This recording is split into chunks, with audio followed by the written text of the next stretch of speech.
Welcome back to my channel. और आज हम लोग जो स्टार्ट करेंगे उसमें हम लोग क्वाड्रेटिक इक्वेशन के नेचर ऑफ रूट्स की बात करेंगे कि नेचर ऑफ रूट्स क्या होता है, किस तरीके से वो उसकी वैल्यू वहाँ पे कंसीडर की जाती है। तो हम सबको पता है, क्या पता है, हम सबको पता है कि जो क्वाड्रेटिक इक्वेशन होती है उसकी जो जनरल फॉर्म होती है वो क्या होती थी, ax² plus bx plus c is equal to 0। ठीक है, तो अगर इसको सॉल्व करना हो, जहाँ पे अगर हम x की वैल्यू निकालेंगे तो श्रीधराचार्य एक फार्मूला होता है वो लगाते हैं। तो x की वैल्यू निकालने के लिए हम फार्मूला यूज करते हैं minus b plus minus under root के अंदर b² minus 4ac upon 2a, ये फार्मूला हम यूज करते हैं। तो यहाँ पर हम लोग आज जो बात करने वाले हैं जिस अपने टॉपिक में, हम बात करने वाले हैं नेचर ऑफ रूट्स कि इसके जो हम रूट्स तो निकालना सीख गए, कोई भी क्वाड्रेटिक इक्वेशन है उसके रूट्स निकालना सीख गए, है ना, कि रूट्स कितने आएंगे उसके, उनका नेचर कैसा होगा, वो वास्तविक होंगे, काल्पनिक होंगे, रियल होंगे, इमेजिनरी होंगे, मतलब इस तरीके से हमें बताना होगा। तो आप क्या करोगे, आप डी निकालोगे, डी, और डी का जो फॉर्मूला है वो ये है बेसिकली डी अंदर b² माइनस 4ac, ये डी का फॉर्मूला है, इसको नोट डाउन कर लेना। ठीक है, ये डी का फार्मूला है। अब क्या रूल है, रूल ये है कि अगर आपने डी की वैल्यू निकाली, ठीक है, डी की वैल्यू कैलकुलेट करोगे और डी की वैल्यू अगर 0 से बड़ी आई, ठीक है, अगर इसकी वैल्यू 0 से अलग आई तो इसके 2 डिस्टिंक्ट रियल रूट्स होंगे। ठीक है, अगर d की वैल्यू आपकी 0 से बड़ी आती है तो क्या होगा कि d की वैल्यू अगर 0 के बराबर ही आ जाए, है ना, अगर हमने d कैलकुलेट किया और d की वैल्यू 0 के बराबर आ गई तो कहा जाएगा इसके 2 रूट्स होंगे, वो भी इक्वल होंगे, 2 इक्वल रूट्स। ठीक है, और तीसरे में ये कंडीशन और बची कि d की वैल्यू हो सकता है भैया 0 से भी छोटी आ जाए, है ना, और अगर 0 से छोटी आ जाएगी तो हम कहेंगे इसका कोई भी रियल रूट नहीं होगा, नो रियल रूट्स। तो ये बहुत इंपॉर्टेंट टॉपिक है, क्वेश्चन पूछा जाता है इससे बोर्ड एग्जाम में। ठीक है, तो ये आपको लिखना है, इसको नोट डाउन करो जरा। ठीक है, ठीक है, तो क्या बताया मैंने तुमको ये बताया कि तुम डी की वैल्यू निकालोगे, है ना, और डी का फॉर्मूला है b² माइनस 4ac। डी की वैल्यू अगर 0 से बड़ी आ गई, डी की वैल्यू 0 के बराबर आ गई या डी की वैल्यू 0 से कम आ गई, तो तीनों के केसेस में अलग अलग नेचर ऑफ रूट्स आता है। तो डी की वैल्यू जब 0 से बड़ी आएगी तो क्या बोलते हैं, 2 रूट्स होंगे इसके रियल, है ना, और वो भी डिस्टिंक्ट होंगे, तो यानी कि अलग अलग आएंगे। ठीक है, 0 आ गई तो क्या होगा, 2 रूट्स होंगे लेकिन कैसे होंगे, इक्वल होंगे, और इसमें कैसा होगा, नो रियल, ध्यान रखना भाई, नो रियल। तो अब हम एक्सरसाइज की तरफ बढ़ते हैं। ठीक है, एक्सरसाइज अपने यहाँ एनसीईआरटी के अंदर है 4.3। एक्सरसाइज कौन सी बेटा, 4.3। तो ये एक्सरसाइज क्या कह रही है, ये एक्सरसाइज क्वेश्चन नंबर पहला जो है वो हमसे कह रहा है कि find the nature of roots. आप रूट्स बताओ, find the nature of roots. Nature of roots बताओ कि नेचर ऑफ रूट्स क्या कैसा है। तो पहली इक्वेशन दे रखी है बेटा 2x² माइनस का 3x और प्लस का 5 इज इक्वल टू 0। ठीक है, अब इस क्वेश्चन को हम करते हैं। तो सबसे पहले क्या करोगे, आप क्वाड्रेटिक इक्वेशन की जो जनरल फॉर्म है इससे आप कंपेयर करोगे। तो आप कंपेयर किससे करोगे, ax² bx plus c is equal to 0। इससे जब आप कंपेयर करोगे तो a की वैल्यू कितनी निकलेगी, b की कितनी निकलेगी, माइनस, c की कितनी आएगी, 5।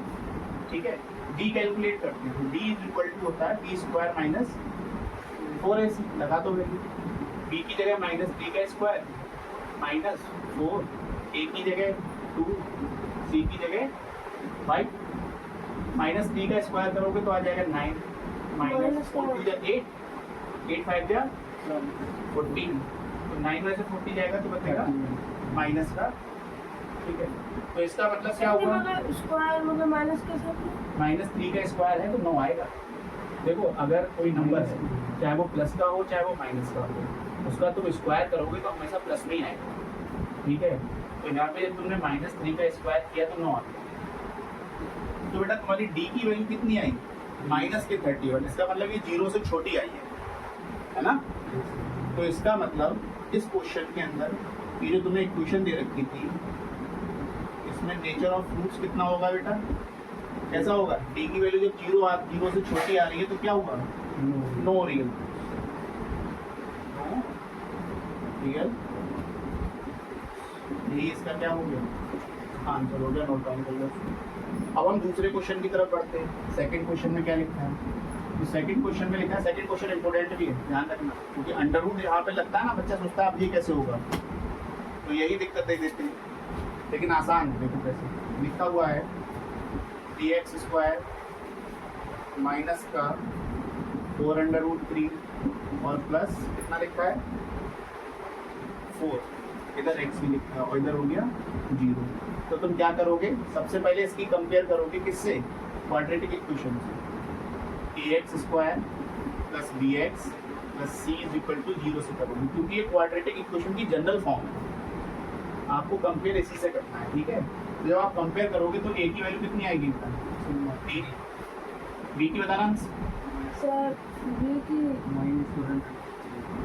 सर -4 ये है b की वैल्यू माइनस, और c की है तो b की आई माइनस का 4√3 और c की कितनी आई 4। ठीक है, d निकालते हैं, तो d का फॉर्मूला है b² माइनस 4ac, लगा दो, b की जगह लगाओ माइनस का 4√3 का स्क्वायर, ठीक है, -4, a की जगह 3, c की जगह, इसका स्क्वायर करेंगे तो बेटा देख 4 का स्क्वायर करेगा तो आएगा 16, और √3 का जब तुम स्क्वायर करोगे तो आएगा 3। ठीक है, क्योंकि जब हम अंडर की किसी नंबर का स्क्वायर करते हैं तो सिर्फ अंडर हट जाता है। ठीक है, इसका आंसर कितना आ जाएगा, तो ये आ गया 16 × 3। ये बात समझ में आ गई, माइनस इसको सॉल्व करो, 4 3 जा 12, 12 4 जा 12 4 नहीं, सही तो बोल रहे, तो ये भी कितना आया और ये भी कितना आया, कितना आ गया आंसर, यानी डी की वैल्यू आ गई 0। अब डी की वैल्यू अगर 0 आ गई तो बेटा इसमें नेचर ऑफ रूट इसका कैसा हुआ, नेचर ऑफ रूट कैसा हुआ, इसके 2 रूट्स होंगे, 2 इक्वल रूट्स होंगे। ठीक है, ये इसका आंसर है, पॉज करते हैं। ठीक है, तो तीसरा इसका पार्ट जो है, तीसरा पार्ट में क्या है बेटा, तीसरे पार्ट में कह रहा है 2x² माइनस का 6x और प्लस का 3 इज इक्वल टू 0। इसमें बताने हैं नेचर ऑफ रूट्स।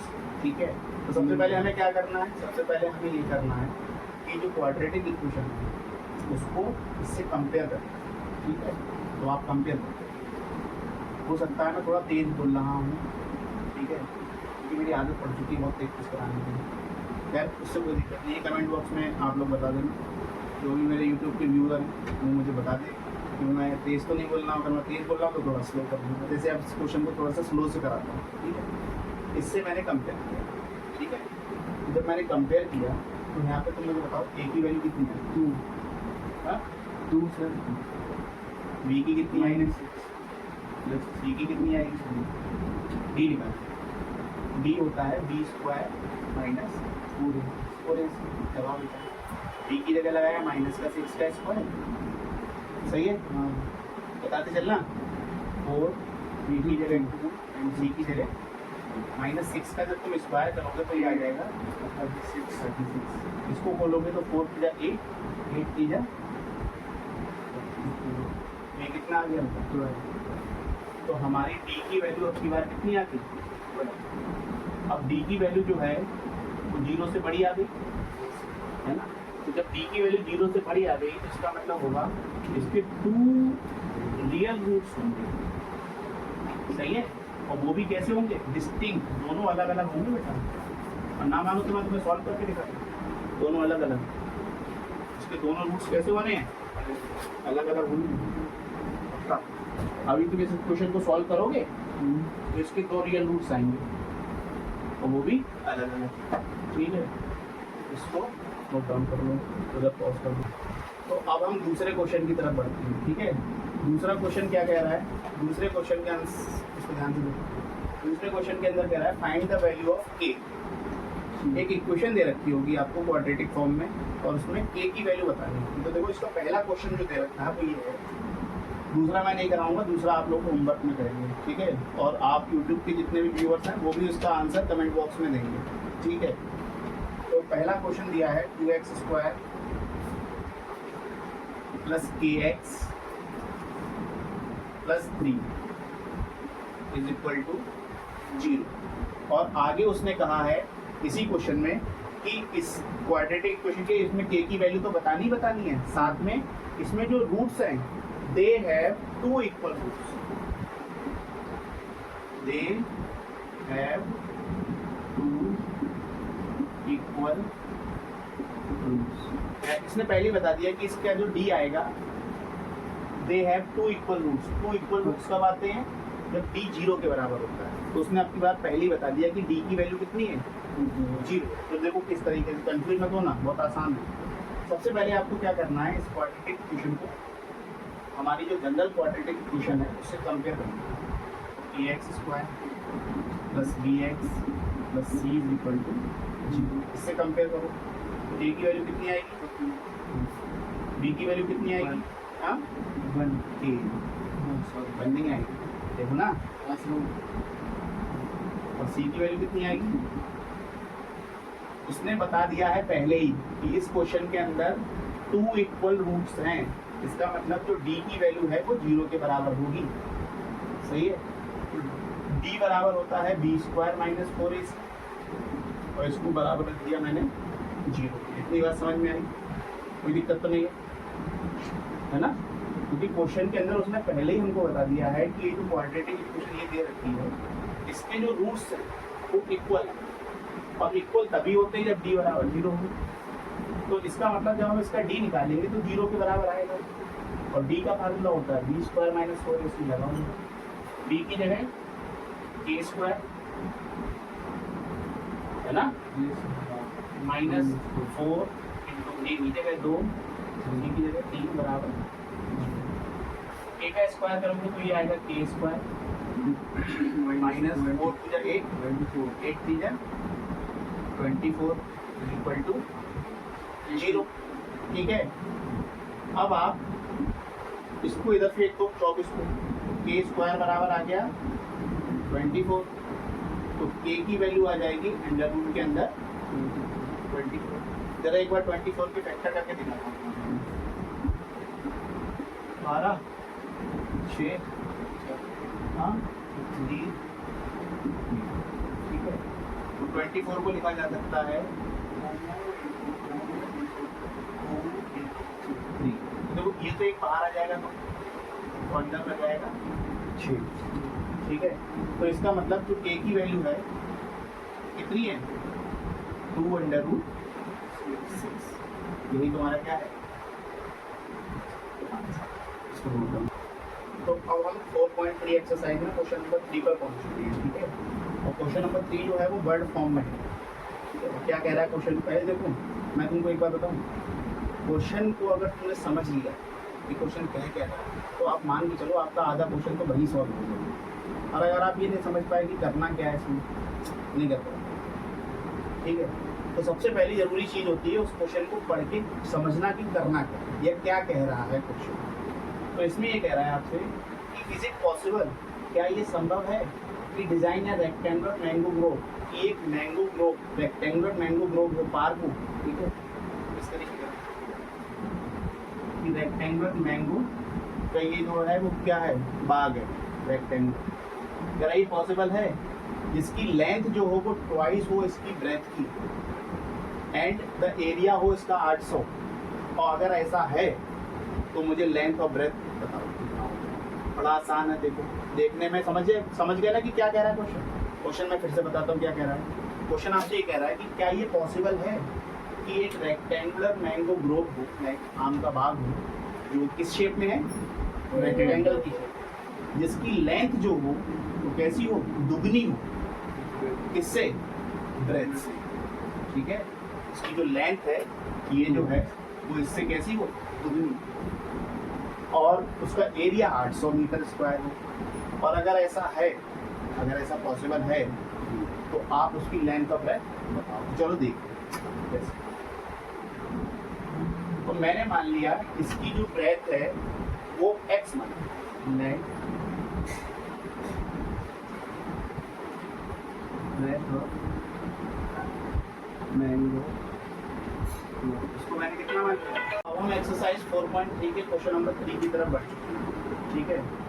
तो क्वेश्चन नंबर 3 जो है वो वर्ड फॉर्म में है। और मैं आपको एक बात बताऊं, अगर आपने क्वेश्चन पढ़ के ये समझ लिया कि इसमें करना क्या है, तो आप ये समझ लो आपका आधा आंसर तो वैसे ही आ गया। क्योंकि सबसे बड़ी समस्या यही है कि हमें ये समझ में नहीं आता कि इस क्वेश्चन में करना क्या है। बहुत सारे मेरे यूट्यूब के व्यूअर इस बात से सहमत होंगे कि वो ये नहीं समझ पा रहे हैं, जो क्लास 10th के बच्चे हैं। तो मैं सबकी बात नहीं कर पाऊँ, ठीक है, ये मैं समझना, सबकी बात करता हूँ, कुछ की बात करता हूँ। सबके साथ प्रॉब्लम आती थी, मुझे भी बहुत आती थी, मैंने भी प्रैक्टिस की, तो मैं भी ठीक हो गया।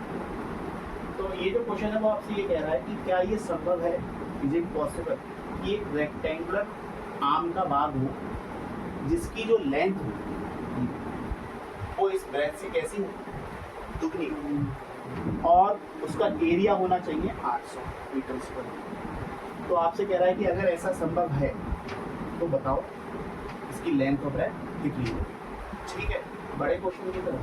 तो बेटा मैंने इसकी जो मैंगो ग्रोव है इसकी मैंने ब्रेथ को मान लिया x, अब मैंने मैंगो ग्रोव की ब्रेथ को मान लिया कितना, x। तो इसकी लेंथ कितनी हो जाएगी, लेंथ कितनी हो जाएगी मैंगो ग्रोव की, बताओ। वो कह रहा है लेंथ जो है वो दुगनी है, तो कितनी हो जाएगी, ठीक है, बात समझ में आई इतनी। अब आगे उसने कहा है कि जो एरिया है वो कितना है, 800 मीटर स्क्वायर, ये गिवन है। और हम जानते हैं रेक्टेंगल का जो एरिया होता है लेंथ इनटू ब्रेथ। तो x और 2x, x और 2x की गुणा करने पे कितना आना चाहिए, 800। चलो इसको देखते हैं। तो 2x और x की मल्टीप्लाई किया तो आ गया x स्क्वायर, और ये हो गया 800। 2x स्क्वायर बराबर 800, और ये 2 आ गया आपके नीचे। तो 2x स्क्वायर बराबर आ गया कितना, सॉरी x स्क्वायर बराबर आ गया आपका 400, तो नीचे आ गया। अब अगर x स्क्वायर बराबर 400 आ गया, x की वैल्यू निकल आएगी अंडर रूट के अंदर 400, है ना। और जब कभी भी कोई वैल्यू अंडर रूट के अंदर होती है तो उसकी दो वैल्यू निकलती है, एक प्लस में एक माइनस में। तो x की वैल्यू निकल के आएगी प्लस माइनस 20, ठीक है। तो x की दो वैल्यू आई, एक तो आई प्लस का 20 और एक आई, अच्छा माइनस हो नहीं सकती क्योंकि ब्रेथ भैया माइनस में थोड़ी होगी, है ना, ब्रेथ माइनस में नहीं हो सकती। तो इसकी जो ब्रेथ होगी वो कितनी होगी, 20 प्लस की मीटर में। तो ब्रेथ इसकी कितनी होगी, 20 मीटर। तो अगर इसकी ब्रेथ 20 मीटर होगी तो लेंथ कितनी होगी, 2x, यानी कि 2x बोले तो 2 इंटू 20 यानी कि 40, यही इसका आंसर है। तो वो पूछ रहा था कि क्या ये पॉसिबल है, तो हाँ बिल्कुल पॉसिबल है, क्योंकि लेंथ अगर 20 है, सॉरी ब्रेथ आपकी 20 है तो लेंथ कितनी है 40, और एरिया निकाला तो 800। तो हाँ ये बात संभव है। तो जो स्टार्टिंग में उसने ये जो पॉइंट हमसे पूछा था कि इट इज पॉसिबल, तो कहना हाँ पॉसिबल है, ठीक है। इसके आगे के जो वीडियोस, आगे के जो क्वेश्चंस हैं उनको मैं, 2 क्वेश्चन बचे हैं, 4th और 5th, इसको मैं नेक्स्ट वीडियो में कवर करूँगा, ठीक है। आप लोग को अगर वीडियो अच्छा लगा हो तो चैनल को एक बार सब्सक्राइब कीजिएगा, और 10th की वीडियोस को इसी प्रकार देखने के लिए क्लास 10th का संपूर्ण, या उसको बोलते हैं ना पूरा कोर्स, आपको मेरे यूट्यूब चैनल पर फ्री मिलेगा, और सारे क्वेश्चन डिटेल के साथ। और दूसरी चीज़, आपको कमेंट बॉक्स में आप मुझे बता दो कि कहाँ पे कोई प्रॉब्लम आ रही है, मैं आपको दोबारा बता दूँगा, है ना, ठीक है भाई। तो इसी के साथ मिलते हैं नेक्स्ट वीडियो में। Thank you.